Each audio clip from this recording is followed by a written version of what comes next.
Like the nothing but the soil in the earth, breaking through the rocks, growing wild and tall till the buds begin to pop. So pack me in a bowl or roll me in a spliff, or you're breaking me down, you can feel your Hey, this is Ryan Heron from Portland, Oregon, And I'm Amanda Breeze in Toronto. and we're here to talk about all the fun stuff around one of our favorite plants, cannabis. In today's episode, we're going to be digging into the trends of 2022 and our predictions for 2023. It's like a beautiful, blustery, wintry day here in Portland. How are things going there in Canada for you? Oh my gosh, it's so gray and cloudy today. It's just like one of those days where the sun never comes out and it feels so wintry.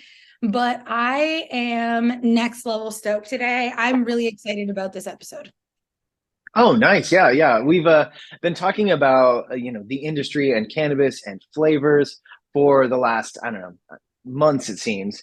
And so it's going to be kind of nice to condense that into like a digestible piece of info of like, oh, hey, this is what we really liked. This is what we see coming for next year. And then listen to it a year from now and everyone can say how wrong we were about everything. So, Or how right we were about everything. Because ooh, yes. we plan our episodes a couple weeks in advance. And so I've been thinking about this one for a little while and thinking about my 2023 predictions. And some of them have already maybe a little bit come true. So I'm feeling on trend right now. I feel really good about it. I'd love to hear it. Should we talk about what some of the other publications have kind of announced as their flavors of the year? Yes. So we both saw the flavor of the year. On Leafly, I imagine is what you're talking about. Oh, I was talking about flavor and fragrance, actually. Which one do Ah, you yes, yes. what Yeah, do you you know want? what? Okay, I think this is good because reading about trends and reading about what's coming up, uh, these big flavor houses have way more dough and like forethought to put these things out. So these things almost read like reports. 56% of people tried 2023's flavor dragon fruit, according to Fermentish, a big flavor house over in Europe. That is their predicted big trending flavor for 2023. And I was kind of rolling my eyes at that. So let's start there, and then we're gonna work our way right back into weed. Okay, so let's talk about this dragon fruit. I was very surprised when this was announced. Like, shocker, I did not see that coming. Yeah. Well, if you ask me, dragon fruit has come and gone already. Oh, spicy. Yeah, yeah. It starts trending on Instagram a few years ago. Super pretty. You get this bright pink juice, this white and black speckled flesh. It looks super good in a smoothie on an acai bowl. Remember when those were trending? And yeah, that's it. If you have dragon fruit, it's not that great. I I'm saying it don't right know. now. You know what? I'm not like a big fan of dragon fruit either. Yeah. But it is very Instagram worthy. Like it is an aesthetic. Mhm. It looks gorgeous on a fruit platter. Anytime I see it, I go for it, but then I always kind of regret it later. Like it's just nice to see vibrant colors, but flavor-wise, I would not put it anywhere in my top No. 20. It's like a damn carrot. It's not very good. It's Yeah. crunchy, it's watery, it's vegetal in a way that you're like, oh, did that dry out my tongue a little bit? Like, that's not fun. And I think that a big part of it is we don't live in places where it grows. So we're getting Totally. like secondhand used Yes. flavor. It's not ripe, it's not right. So I'm sure it's delicious on site wherever they're growing them. I'm sure they're amazing. But yeah, that's been my experience too. So I was dragon fruit. What do you think is the flavor? Of 2023? Have you thought about that? I know we've thought about the weed. Yes. Have we thought about the flavor? Okay, so I'm leaning into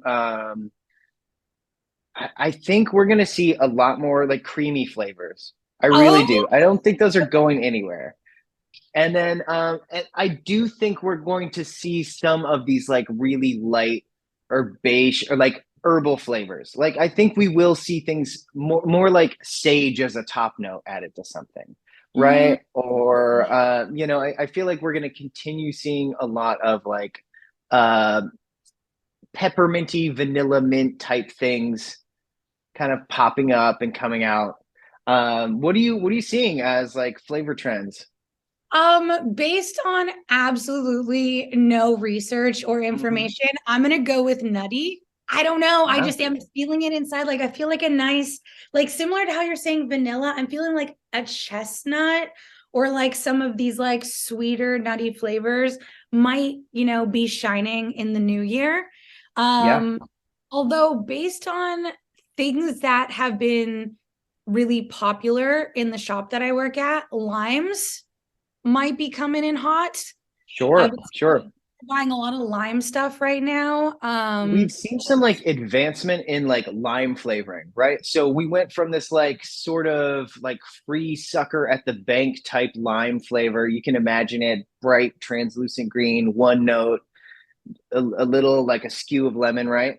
And then I don't know what happened. There is now like a lime essential oil that's being used in food production that is must be from limes, or damn, like somebody has just figured it out, because Trader Joe's had quite a few like popcorns and things like that that came out this last year that had this crazy real lime flavor. They did like a key lime and I think a pineapple chili lime or something like that, and those things were off the charts. Okay, so maybe I'm coming in, maybe I'm close here. The Yeah. lime, yeah, there's so many limes.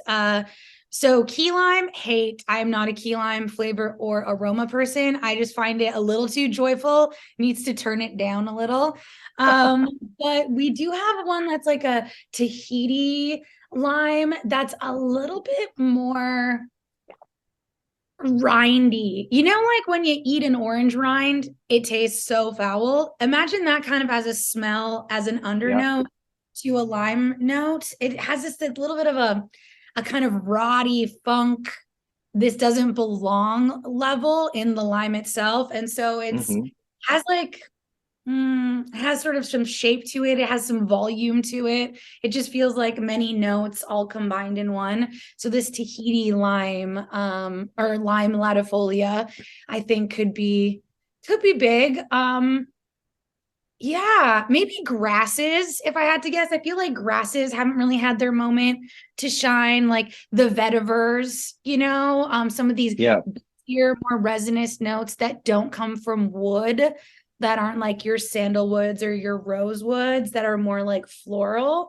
I think like the vetivers are a little bit muskier and more dirt based aromas, that real earthy dirt thing. Yeah. So grasses, but now I'm going into smells where we've moved past flavors here. I mean, well, we're there because it's sort of interesting. In 2021, right, and in 2022, a lot of the big food production, like let's look at like Starbucks limited holiday drinks, just limited drinks in general, right? Because of all the supply chain issues, we weren't seeing anything that was really interesting, right? We didn't see anything that was like um, uh, pistachio cream lattes or something, maybe a bad example, but we didn't see anything that was kind of like a little more exotic. And I feel like that was companies trying to play it safe with supply chain issues and saying like, oh, hey, what is that thing that we did a couple of years ago that we know we can get out to all of our shops, right? So I feel like there's less risks in big food, and instead where we saw people being really playful was in perfume, like small batch perfume stuff, like you're saying. I feel like that's where the most interesting kind of flavor combinations were coming out of. And then maybe it was just more on trend to share all of your flavor notes and ingredients. But I felt like things were getting so much more complex and layered in the last couple of years, where instead of people saying, like, oh, this is rose and bergamot, now here's five other complementary flavors that we've added into that. So I kind of expect we're going to see that with food and even cannabis in the next year, where people are kind of borrowing from this, like, okay, we've been cooped up. Now we've got access to the whole coloring book again. So let's do more like layered, complex flavors. Like some maximalism, going on in the flavor world. I like that. I've been noticing, we do help people formulate a lot at the shop, and I've been finding people really wanting to make blends. Yeah, normally we would say 2 or 3 smells, but I've been seeing more like 5, 6 plus, which is, sometimes I make a blend with like 15, but that's kind of unheard of. Yeah. People don't usually put that many ingredients in. But people want to choose ingredients that reflect the smell. So I've been seeing like basil has been coming up a lot in blends. I personally love sweet basil aromatics and the energetics that come along with it.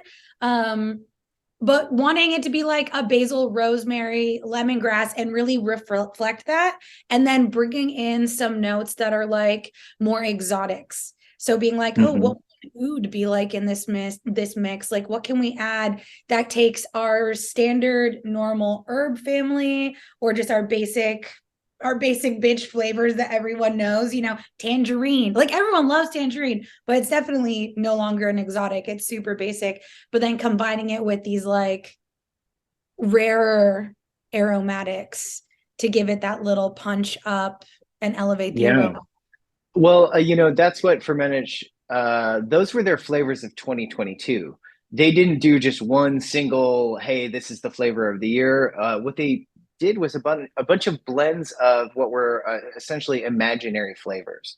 So I think Dreamy was one of their flavors last year. And this is very much just trying to sell their own blends and profiles. It's not really making any sort of predictions. But I did think that that was interesting because what they mostly focused on were those like soft florals, these kind of heavier grasses, like woods, with not from woods, and with some like kind of fruity and floral top notes. So right in there with those like dream sweet kind of perfumey type flavors, and then now we're on some like smoothie type stuff. So let's see. What have we seen in the world of cannabis? Okay, so should we start with our strain predictions? Because I kind of want to talk about the predictions before we jump into the strain of the year. Sure, yeah, definitely. Okay, I'm just gonna hop in here because I've been thinking about this. I do feel like we are kind of getting sick of this bottlenecked cookie blend, like general cookie flavor, right? So that's Girl Scout cookies, that's Forum, that's gelato, that's Bacchio, like all of those flavors are really popular. People love them. I love them.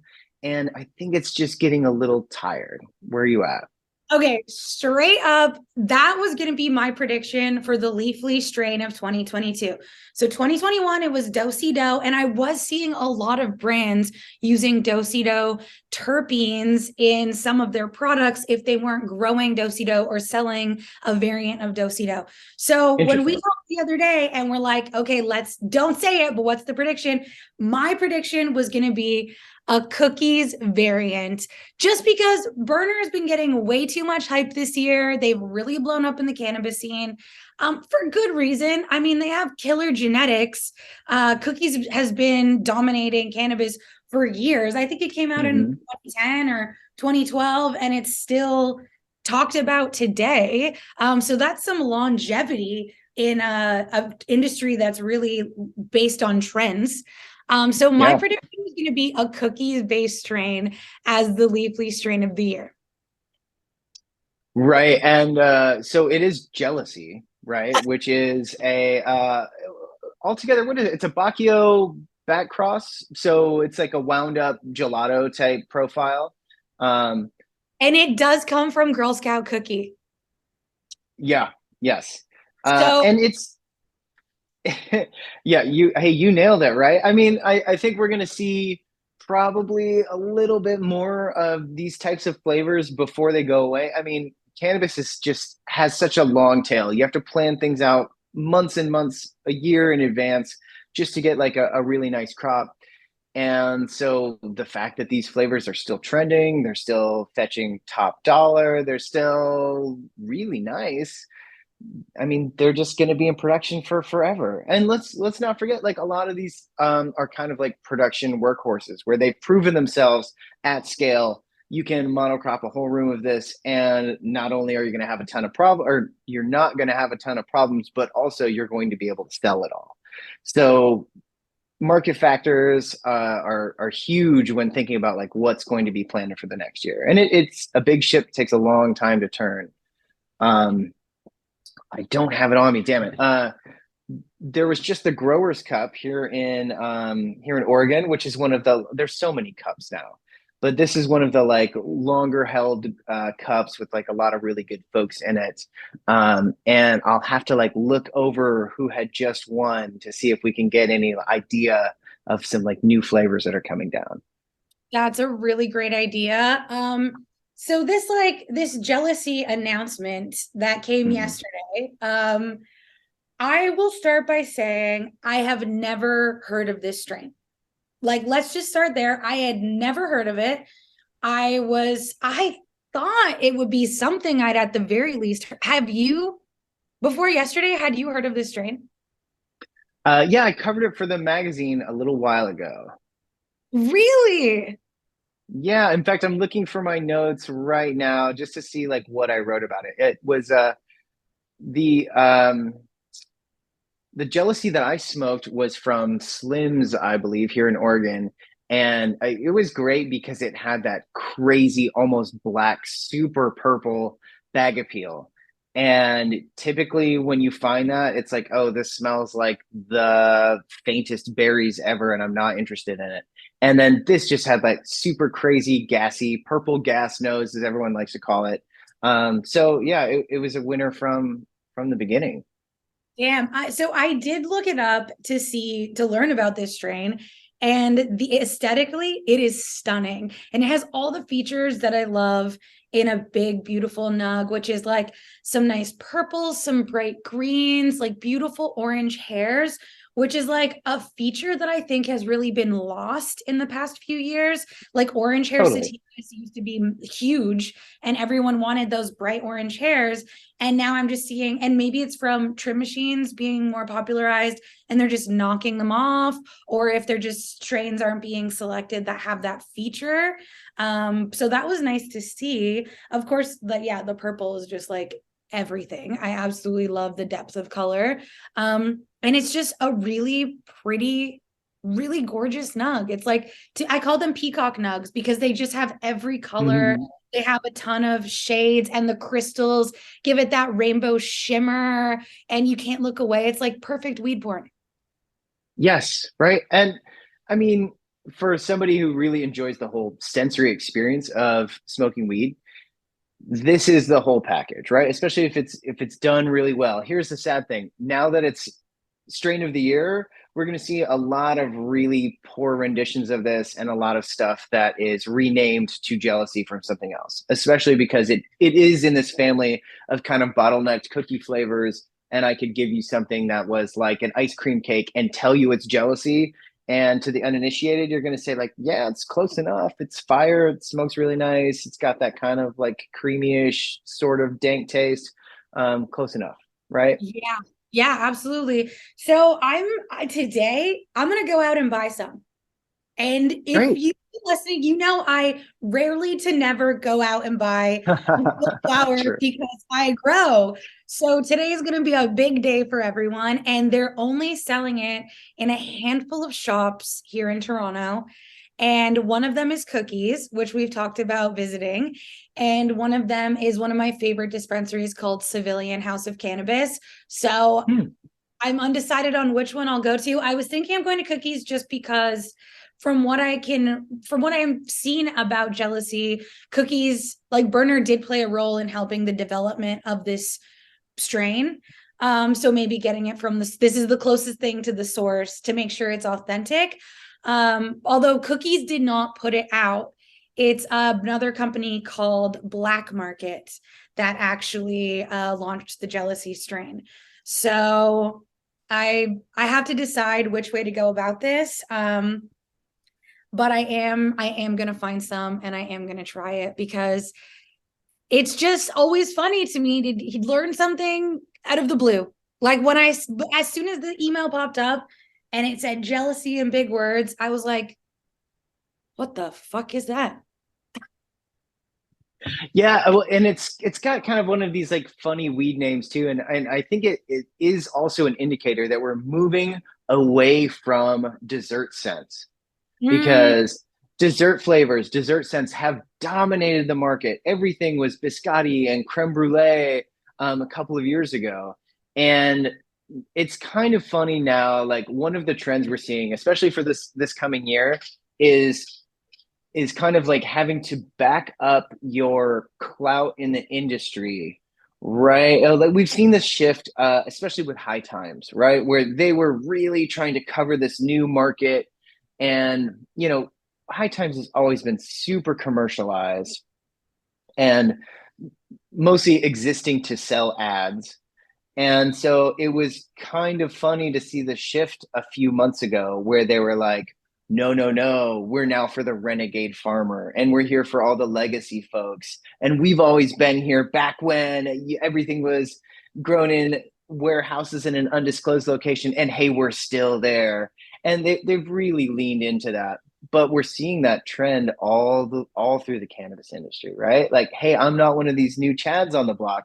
I've been here. I grew the real sour D in my basement at this risk, and now my mylar bags are going to reflect that, and my strain names are going to reflect that. And by the way, like I've got the biggest, gassiest flavors because that's what we used to grow.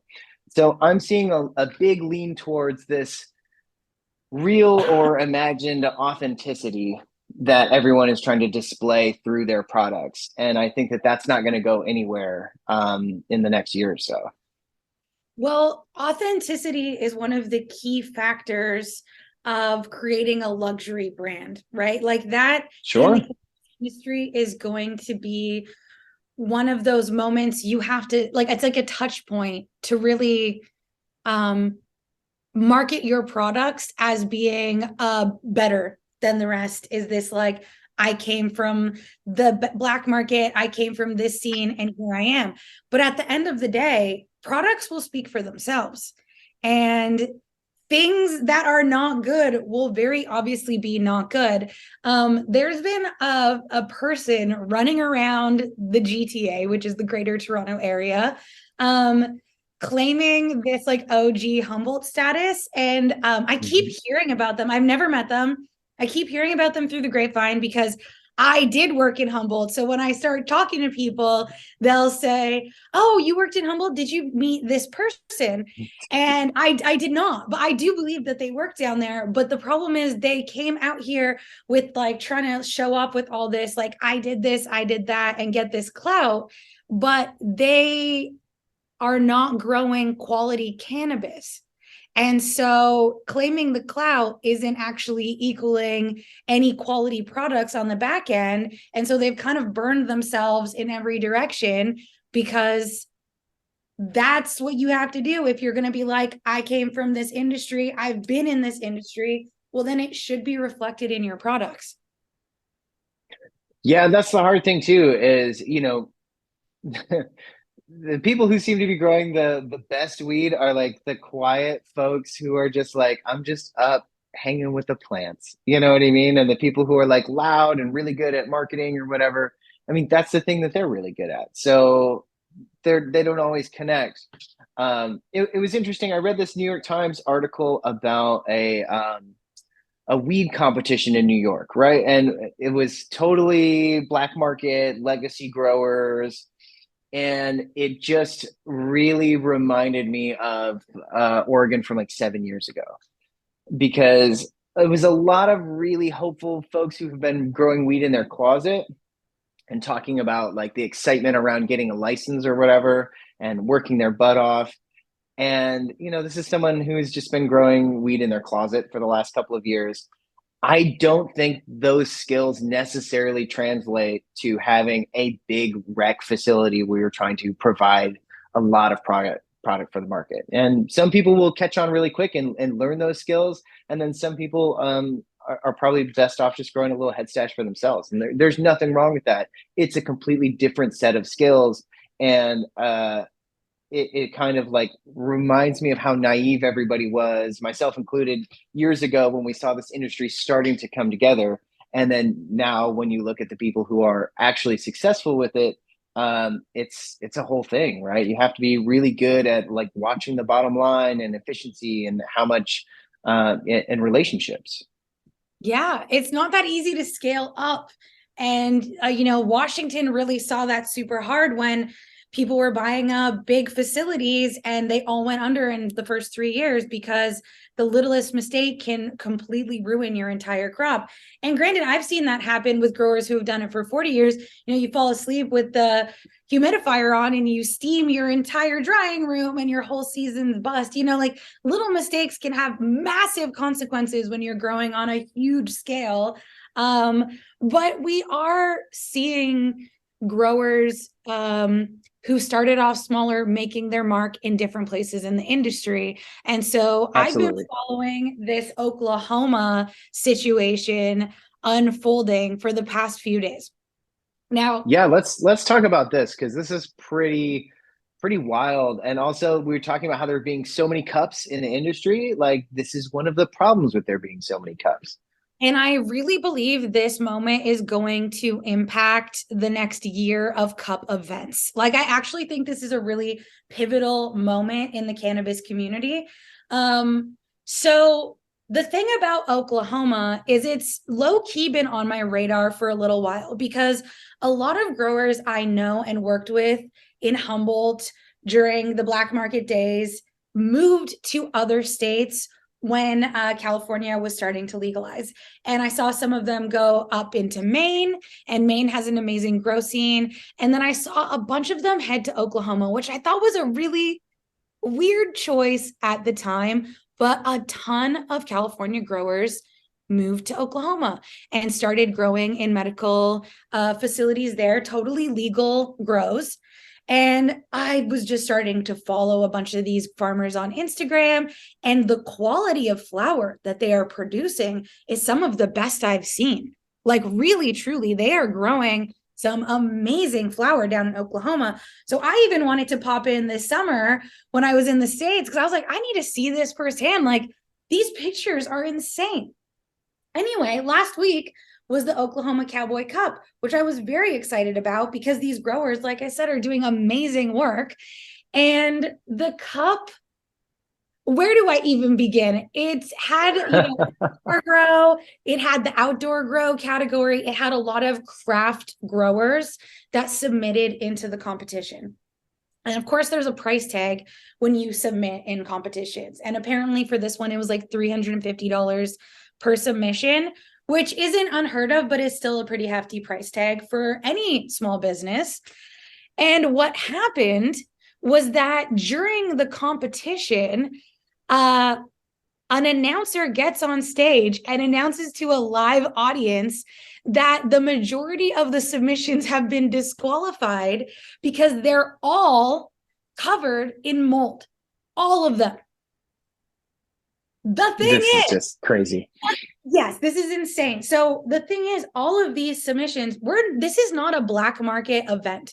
So all of these farms are licensed facilities. All of these farms have experienced growers. I personally have known some of them for over 15 years. And so they've been doing this thing for a while.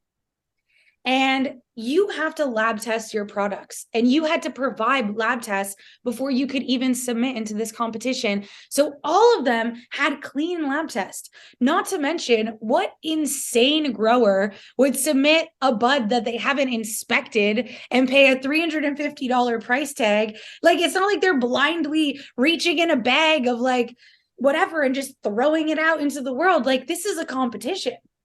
Yes, I've been with growers when they're putting together the packages that judges are going to receive. And it is like, okay, pouring over each bud, weighing each bud to be like, oh, each judge is going to get a 2 gram sample. Well, I'm going to give all of the judges a 2 gram nug so they're not just like dealing with like crumbs or whatever. Like in many of the competitions I've seen, the flour that is handed over to the judge is I would say by far better than the average of the flour that that same producer is putting on shelves. So the fact that these claims are that this stuff is like the bottom of the bag, or the stuff that would get fire sailed, or the stuff that would have to get disposed of because it's so contaminated, really does not like check out with me. Not at all. And I used to, one of my old jobs was hand trimming showcase samples. And these would be considered showcase samples. And so they would select the strain, they'd come to you, they'd say, this is the strain we're submitting, trim like half a pound of it. And you don't really cherry pick, because we picked the strain because it's perfection. And so we'll just trim up half a pound or whatever. And maybe you take a little extra attention to detail, make sure all the crow's feet are out, any kickstands, make sure, like you take a little extra moment, but you just trim it the same as any other. And then it goes and they select their thing and they divvy it up and they prepare to send it to be judged. And so it is absolutely hands down insane to think that more than what I read was 17 of 20 samples, and it was only in the outdoor category. So 17, and they had issues with one other category, but I've been following the outdoor saga because that's kind of my thing. I really love my outdoor sun-grown weed. And so I cannot see a world where 17 of 20 professional farmers, professional growers accidentally submitted moldy weed to a competition or somehow got their tests to show that there was no mold, only for them to find mold later, and in such a majority of samples. And a lot of people on the internet have been saying like, outdoor weed gets mold is really common. Yeah, mold happens, but it's not just like you see it happen while you're harvesting. You see it happen. You see which of your plants are not taking the weather well, and you see it when you're trimming it. And bud rot isn't a mystery. When you find bud rot in a jar of commercial cannabis, it's because it was probably machine trimmed and didn't have the eyes looking at it as it went through the process, or it was stored improperly. Mm-hmm.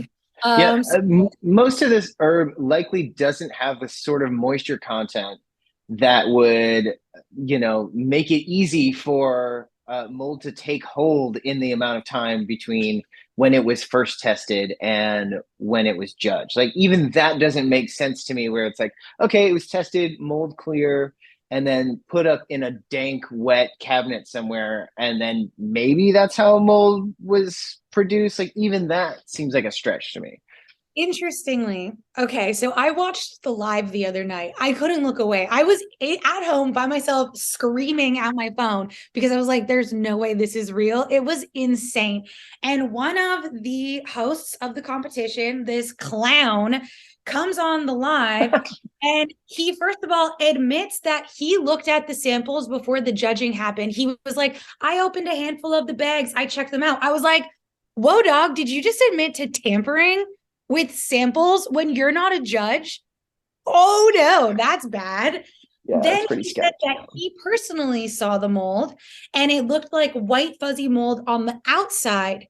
So to me, what it made me think of was like when something gets moisture and it forms mold, like that white spidery mold on the outside. We're not talking about bud rot, we're not talking about powder mildew, we're talking about a moisture issue on the outside of the nug between the packaging and the flower itself, which is totally possible if people are manhandling the samples, not closing the bag properly, and leaving them in a sketchy environment in between when they were submitted. And so the growers have pictures of the day they submitted their samples.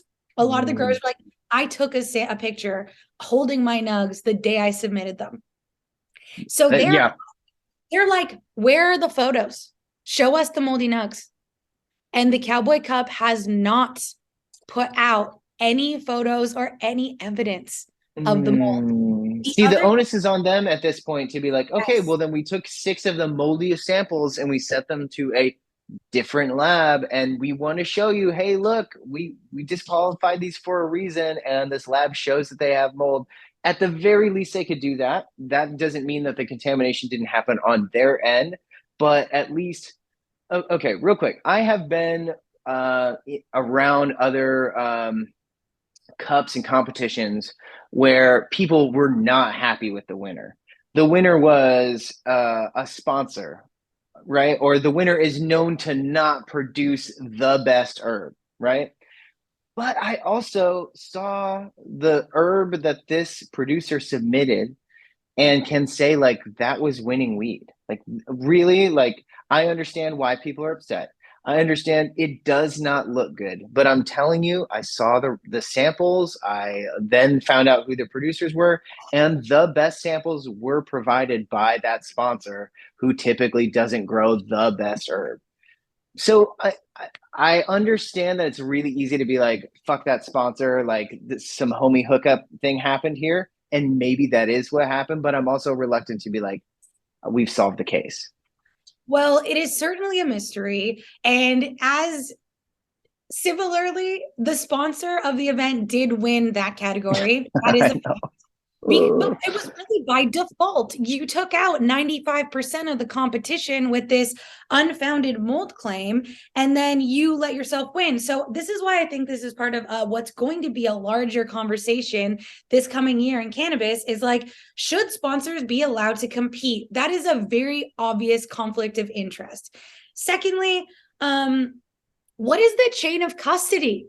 When you submit a sample, who is touching it? Where is it being stored? What are you doing with it in between, the Passover? Like there needs to be a very clearly outlined situation because this is the stuff that lawsuits are made out of because these growers are losing business for these unfounded claims of, undesirables in their pot. And the third thing is that the judges for this competition were the Ganjiers. And so this massive conversation has been coming up online, which I'm not going to lie, I am obsessed with. I am like the memes. Yes. Because people are angry. This is a whole category of memes. They're like spite memes. Like this is a bad situation for everyone involved. But unfortunately, the Ganjiers are getting pulled into the mix as well because they're the ones who refuse to judge the samples due to the mold. Again, the mold is in question here. But the thing is, people are saying, were these judges trained to recognize bud rot from a moisture issue that was due to storage? Do they have the ability? Because they came out and said 17 of 20 samples had bud rot. But unfortunately, for the Ganjiers, it is an online certification. It is a new program. There is limitations on what you can learn. And so I am not anti-Ganjier by any means. I think any advanced learning programs are fantastic, but you cannot claim to be the definition of the cannabis sommelier gold standard certification and charge what you're charging to people and then have these mistakes happen and not address them. Because they've been kind of dead silent on radio silence on this whole issue. And I do think that there is something to be said about people who can afford to buy a $3,000 certification online and people who have been in the industry for 20 years. Like, I think we need to look at who we're choosing to judge certain things.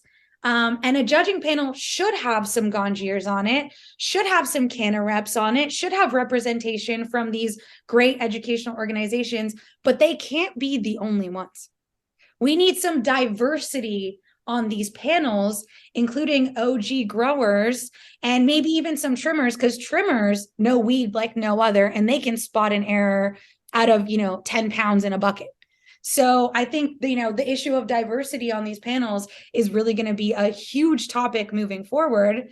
And as far as the Ganjier thing, I just want to say one thing about this.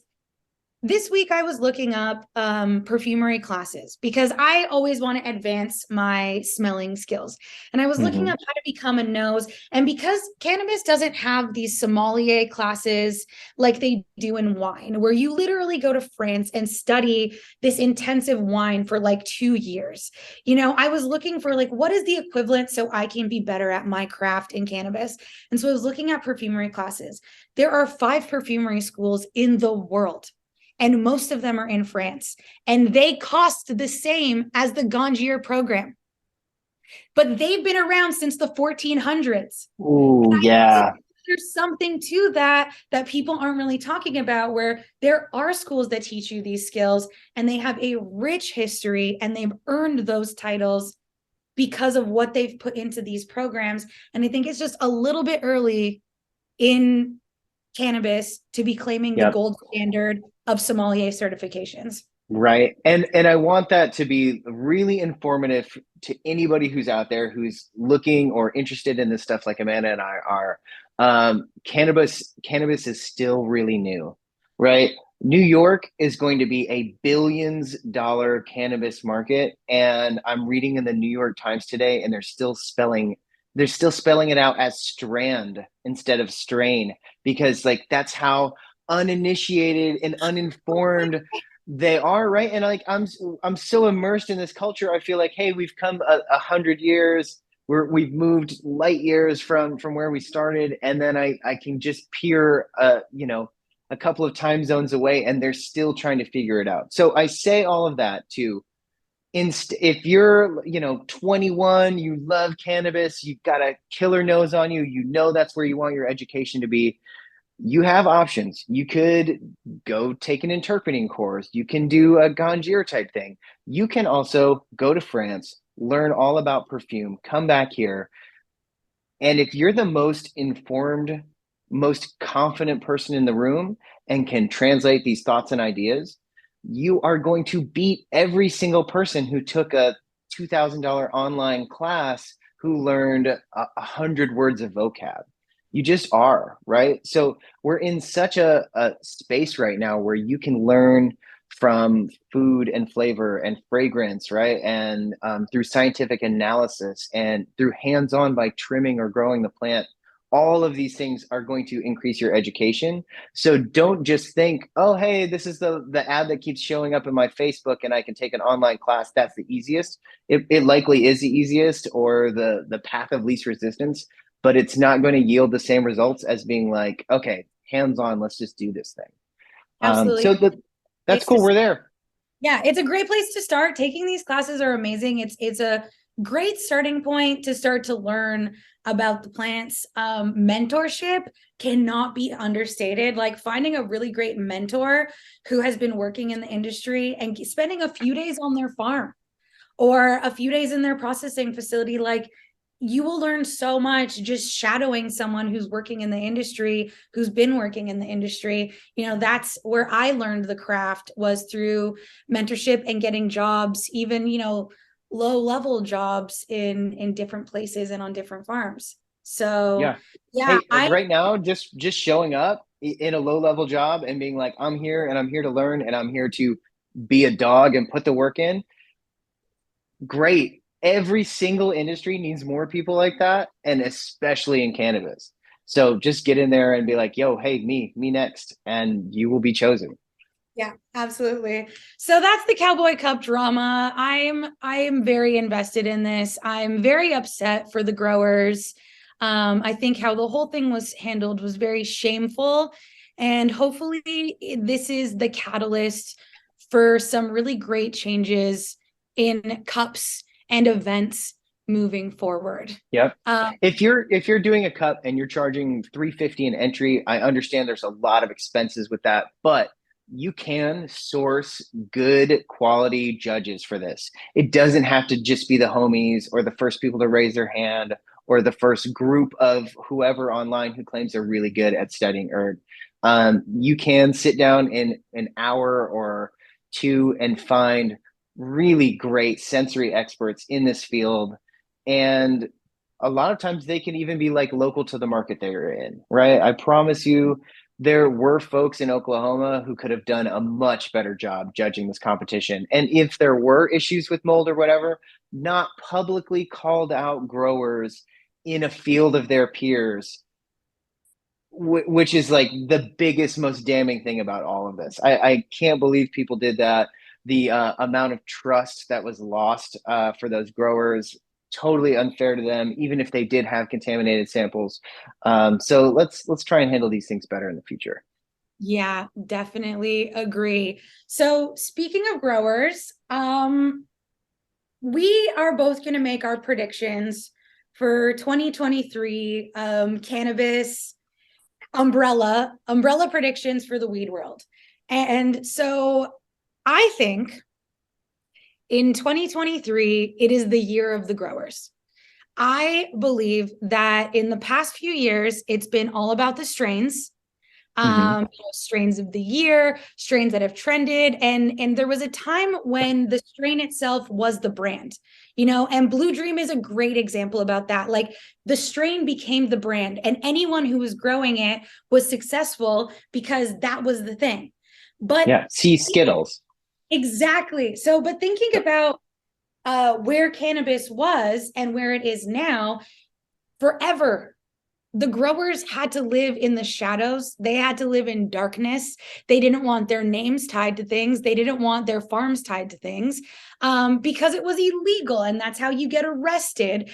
And now we're in an era where we can be public with these things. Growers are posting pictures of their grows and their farms and their nugs. They're entering competitions under their real names. And so I think 2023 is going to be the year of the growers. I think we're going to start to see more celebrityism around individual growers. And I think it'll be fun to watch not just growers who own their own craft facilities or their own farms, but growers working for bigger brands and seeing who they are and getting to know them. And then, if they switch to a different farm, I want to be able to follow them. Like I want to find these growers that are growing the weed that I love and see where they work and what strains they're working with and what farms they're working with. So my prediction 2023 is, growers finally getting their time in the spotlight. Yeah. Oh, we see it with coaches in the sports industry, right? Coaches move around. Yeah. And it's like, it's not too far off because a lot of these bigger brands are owned by,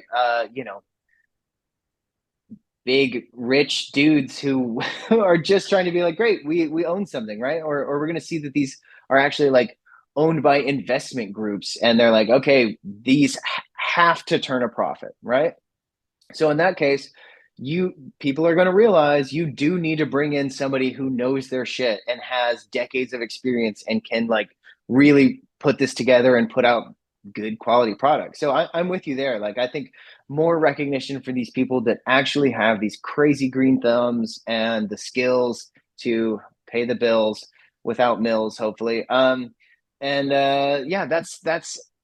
I do see that as part of the story, right? I also see MSOs blowing up, right? I think that you're going to see more cookie stores and more of these stores where it's like, okay, I visited one in Massachusetts, I visited one in Florida, I visited one in Vegas, and they were all kind of the same, even if the product was slightly different.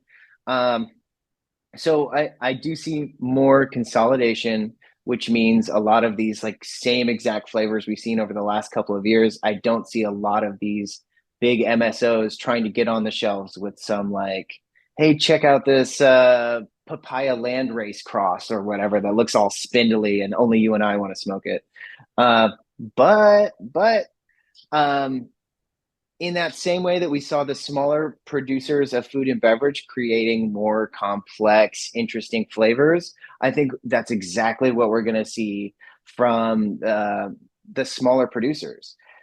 Everyone has been doing these crazy pheno hunts for the last few years. Everyone's been bragging about it. The opportunity costs were off the charts when they could have just been growing rosé or jealousy or whatever. And I really hope to see some of these crazy outliers popping up over these next few months. And we get to see things that came down from harvest that were totally unexpected, but people are like, hey, you got to see this. I hope so. Right, me too. And I do expect to see more of these kind of root beer, spice, sarsaparilla, oil-rich, dense flavors.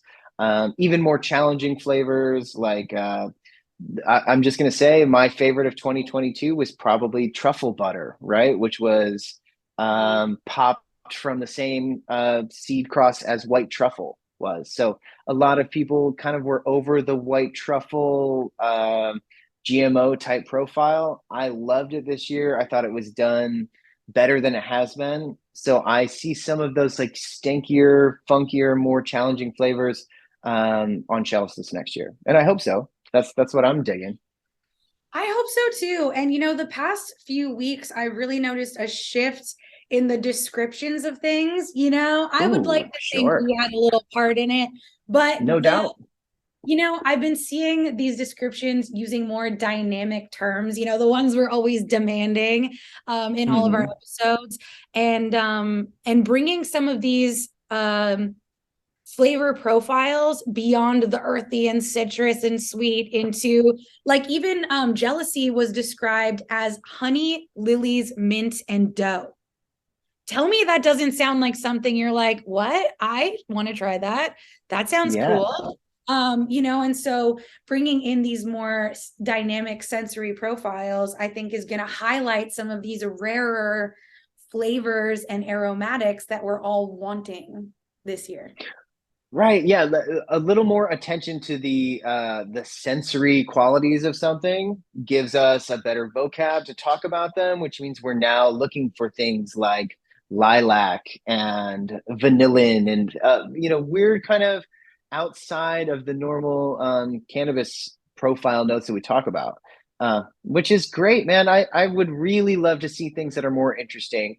Lately, I have been smoking things that are more expected that I know are going to be good. A lot of Tropicana crosses, right? And people are a little sick of the whole mountain Tropicana orangey profile, but for me, it's like a guaranteed good time. So I'll just reach for that. And I am seeing less things on the shelf that I uh, have never seen before, so I'm less likely to try them. And then also with the naming conventions, we said we're stepping away from bakery notes and flavors. I don't always know what bank job is going to smell like or taste like, so I'm not reaching for that one first. But it's up there. Somebody really liked it. It made it onto the shelves. It's probably worth me trying. This is true. This is very true. Well, this is probably the end of our episode here because I have a big event to go to tonight and I got to get dressed. Yes, please do. Do you want to talk about the event now, or should we hit it next episode? I will just give a brief highlight here. The event is called the Kind Fair, and it's from Kind Magazine. They're like a Canadian cannabis lifestyle brand and magazine. And they've been hosting their first winter fair, is what it's called, the Kind Winter Fair. It was last year. And I had the privilege of working at the winter fair for the CBD brand of the year. And we had an awesome booth where I was live blending essential oils and a couple, like over 1,000 people came. It's a huge event.